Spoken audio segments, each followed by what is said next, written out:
Hello moms, good afternoon. So kanina nga video akong ipakita ninyo no kay mo ni ang first night human akong panganak diri sa hospital.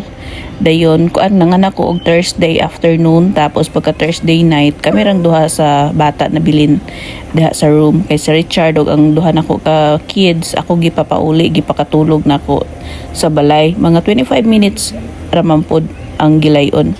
So wa man gyud laing mobantay mga moms kay naang to'y mo bantay katong silingan na mo nga kuan murag 18 years old man siguro to.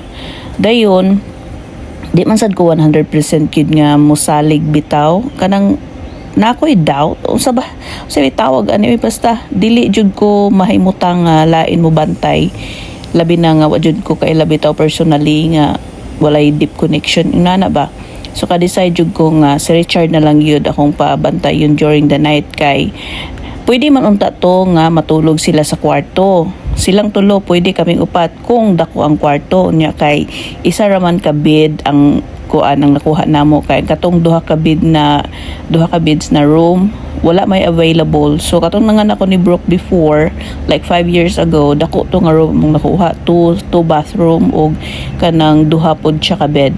Nya karon kay wala may available. So ako na lang yun silang gipauli kay lain pod og mag magsinardinas mi sa isa ka gamay kaayo nga bed, di ba?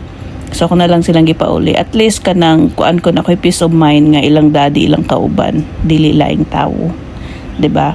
So kung ikaw mami ka like me, makasabot jud ka. Dili mabahin imong hunahuna ba? At least maka di ka ma-stress ug hunahuna. So bisag ako ra, pasalamat lang po ko sa Ginoo no nga kani akong newborn is dili gid siya tahilak.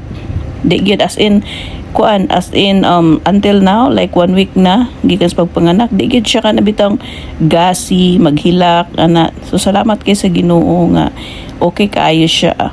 So I am also recovering kay di pod lalim ng mga anak ko ambot na lang gyud. Hay nako ambot na lang naka diri no sa Amerika mo imuha gyud tanan as in what yung kay family masangpit. So ikaw ra gyud ako mga friends lagi pod kaayo.